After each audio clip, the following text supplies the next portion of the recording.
Welcome. My name is Ruben Perez. I'm a consultant for AHA Process, and today we're going to be talking about the Hispanic culture.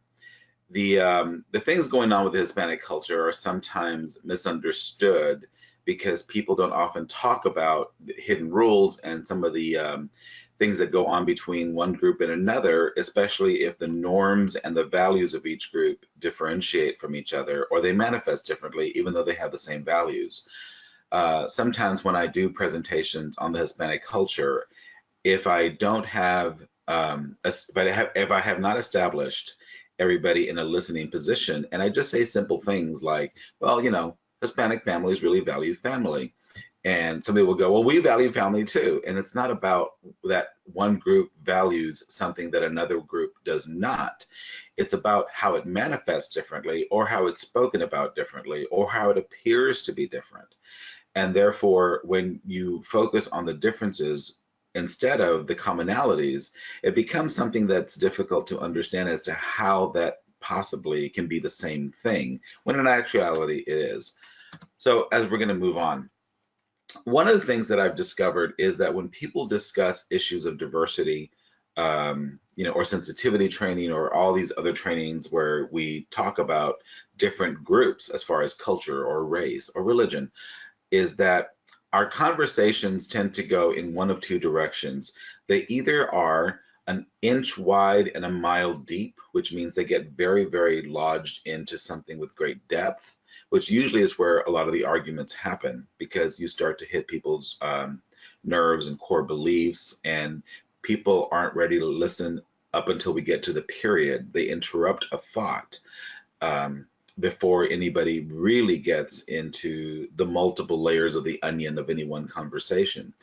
But typically what we do in trainings is we do instead is we go a mile wide and an inch deep. We cover a lot of geography, but we don't get really deep into the issue. And so therefore we sometimes feel like we know a lot, but we really haven't discussed some of those qualifiers that really make a significant difference between one group and another, which is also where you're going to find the commonalities. And the commonalities is really where you're going to hit a lot more girth in understanding if you focus on how the same values just manifest differently, but they're the same values. So moving on. This is a map that is not drawn to scale, but what it shows is the different countries where Spanish is the predominant language.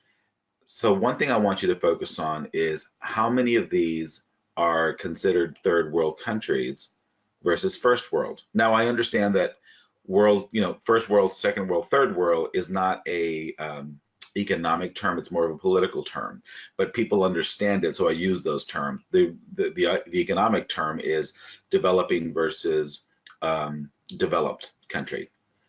So when you have a predominance of a footprint of people that speak Spanish that come from countries that are highly impoverished, poverty is going to be one of those defining factors as to how it forms the culture. It is also going to be about geography.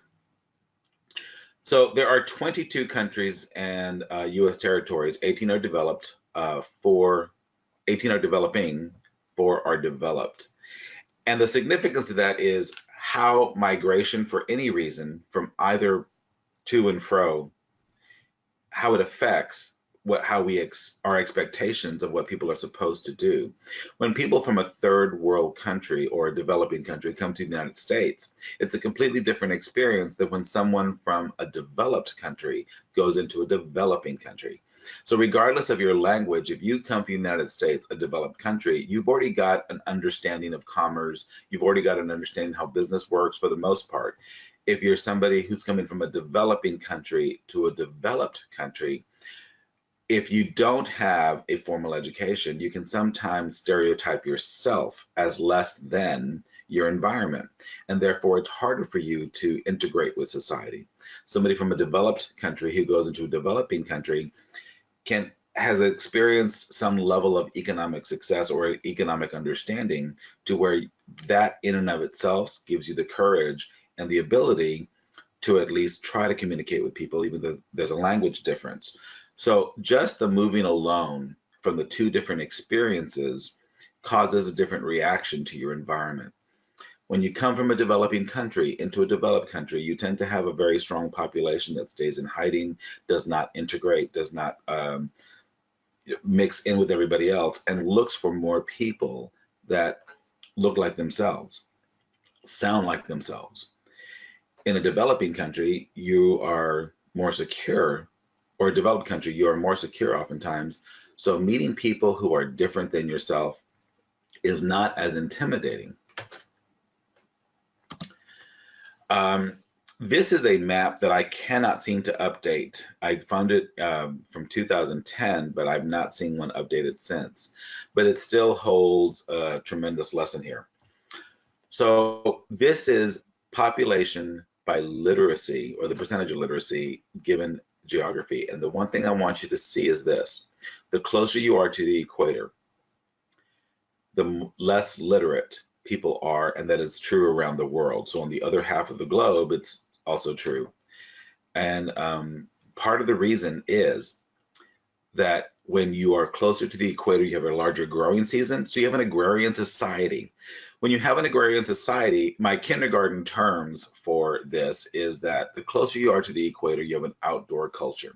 The further away from the equator you are, you have an indoor culture. Education is an indoor culture thing. So if you have a larger growing season, then you don't necessarily have to attend school to sustain life, living, and subsistence, and taking care of your family. So your industry, your commerce is made more for people who live outdoors throughout the day. And that is why you have a lot more people who are trained or work in, outdoor situations. When you have snow, or you have a climate that doesn't allow you to grow things, you don't have an agrarian society that is 12 months a year, then you start developing a whole bunch of other things that are more indoor associated, and you tend to do more technology. There's a lot more education that goes on. Education is an indoor culture thing. So part of the difference in moving from one place to another is also how geography defines your culture and changes your lifestyle. So culture and practices are greatly formed by geography and resources.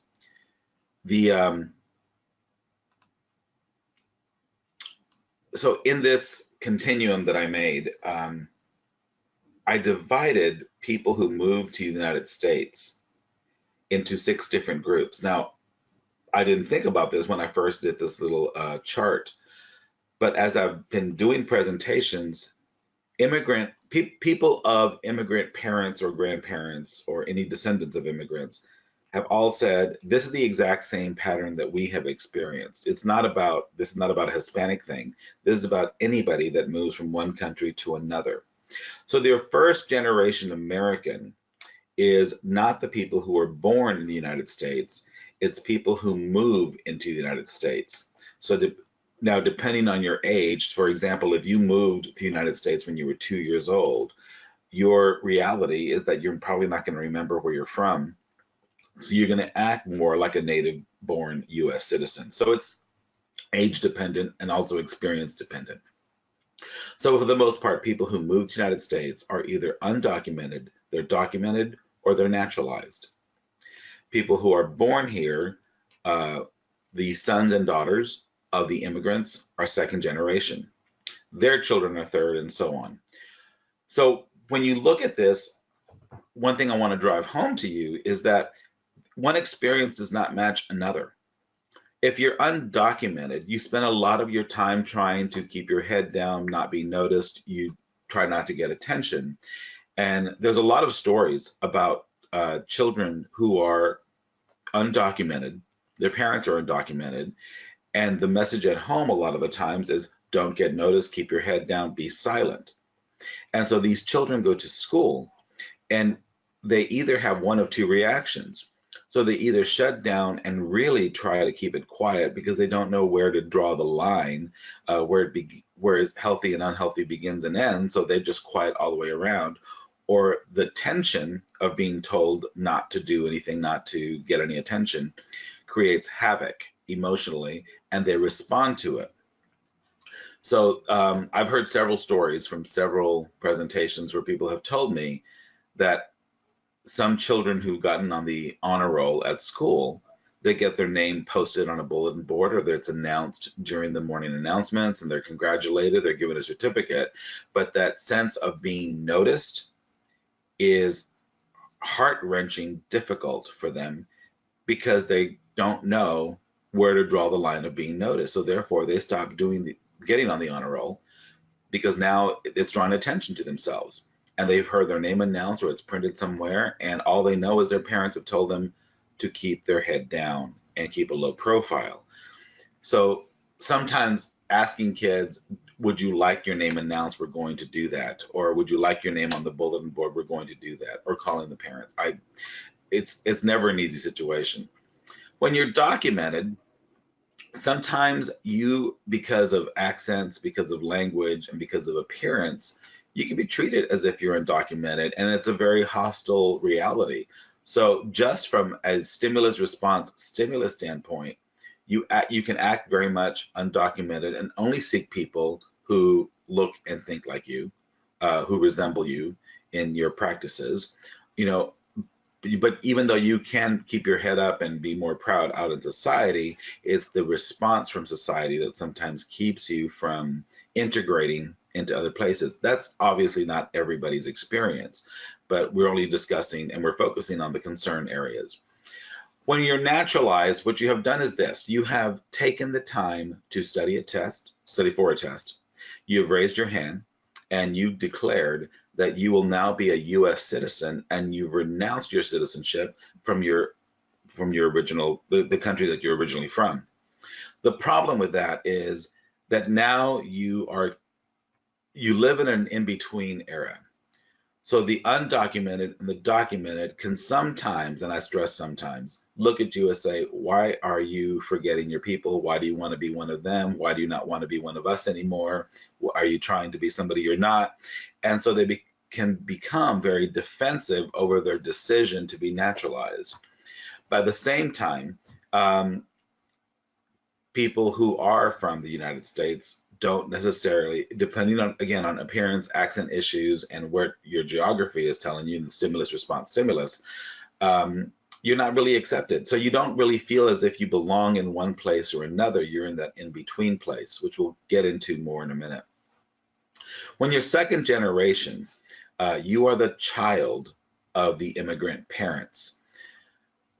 The biggest stressor for second generation children is that they tend to be the translator for the parents. So you've got parents who, by design, find it very difficult to integrate with the rest of society. If they do, I mean, not everybody, but if they do find it difficult to integrate, then language becomes more difficult to acquire, the English language. So what starts happening is the children of the immigrants become the translator. And what starts to happen there many times is something called parentification. Parentification is when the child becomes parent to the parent. And when it happens at a very early age, the parents will sometimes lose their position of authority because the children are the ones who are making all the hard decisions, or they're the ones who are discussing all the hard decisions. And they're usually the receptors of information that is more appropriate only for adults. So if there's a problem with health and they go to the doctor's office, they go to an apartment and they have to talk about the lease. And if the leasing agent cannot speak Spanish, then the child sometimes translates. I was called to a high school years ago. It was during our state standardized test day, which the entire school is supposed to shut down, be silent. All the kids are supposed to be in testing mode. Well, one kid, he was a freshman or a sophomore. He started having a stress attack, and he just started crying and he started breaking down. Well, they called me in to find out what was going on because I had a relationship with the kid, and he could tell me things that he didn't really tell a lot of other people. So when I finally got to the school and sat down with him and I said, "What is going on?" He just kept repeating, "It's my fault. It's my fault. It's my fault." And I said, "What is going on that's your fault?" What he said to me was that when his parents did not understand English, the leasing agent at the apartment complex where they have an apartment did not understand Spanish. So he translated. Well, they violated something in the lease without knowing what they violated. There was some weird detail. And as a result, they got an eviction notice. And it was nothing that they did purposely, and they would have followed suit had they known. But as a result of the parents not being able to discuss anything with the adults, you know, they said, okay, you have to go because you haven't done this certain thing. And what the kid did was blame himself for not communicating correctly to the parents what the requirements were for living there. So the lesson to be learned there is this. When we talk to parents and we tell them it's really important that you learn English, we do something that is a very American friendly. And that is, we tell most people you need to learn English so you can make more money. That is not a motivator. Okay, when we get into the advertising agencies and how they do demographic studies with different groups, we'll get more into that. But the biggest bang for your buck when you want parents or students to learn English is this. If you tell them you need to learn English so you can be a stronger person within your family and help your family more, that's what the research shows is much more effective. It's all about how we connect with family. Because if you are a child who is translating for your parents, there's a level of dedication and loyalty that develops that is very different from somebody who does not feel as if their parents are dependent on them. So second generation has a very strong uh, dependency layer in the relationships with their parents that is significantly different than when parents can stand alone and fend for themselves. So by third generation, these are the grandchildren of the parents. Um, so the grandchildren start to drop Spanish as a dominant language. Sometimes they don't even speak Spanish, or it's very compromised. And depending on the family structure, depending on how the second generation parents, translate what it means to be who you are, they may say it's very, very important. But that's where you start to see the divide start to happen, much more exaggerated. So people really go into, you must learn Spanish or we don't care.